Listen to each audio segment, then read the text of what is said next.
તો અમદાવાદમાં પણ ભૂવારાજ યથાવત છે। માત્ર થોડા વરસાદમાં જ ઠેક ઠેકાણે ભૂવારાજ જોવા મળી રહ્યા છે। મણિનગરના ગોરના કુવા પાસે પણ મસમોટો ભૂવો પડ્યો છે। ભૂવો પડવાથી સ્થાનિકો વારંવાર પરેશાન થાય છે। વાહન ચાલકોને અકસ્માતનો ભય સતાવી રહ્યો છે। ટેક્સ ભરવા છતાં અપૂરતી સગવડને લઈને લોકોમાં ભારે રોષ છે। વહેલી તકે સમારકામ કરવામાં આવે તેવી સ્થાનિકોની માંગ છે।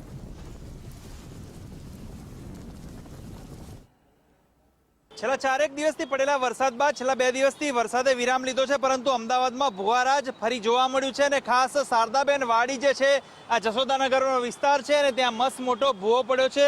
2 રસ્તા છે, રસ્તા વચ્ચે જે ડિવાઈડર છે, ડિવાઈડરની નીચે જે કહેવાય કે મોટો ભૂવો પડ્યો છે અને જેને કારણે અહીં વર્ક ઇન પ્રોગ્રેસ એટલે કે એમસી દ્વારા અત્યારે હાલ તો કોર્ડન કરી દેવામાં આવ્યું છે, પરંતુ આપ જોઈ શકો છો કે કેટલો મોટો ભૂવો છે।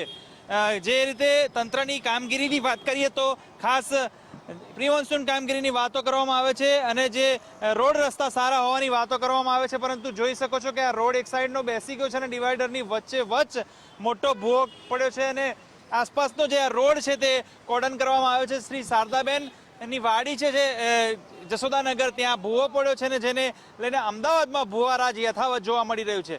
કેમેરામેન રાજોરા સાથે સચિન કડિયા, ગુજરાત ફર્સ્ટ, અમદાવાદ।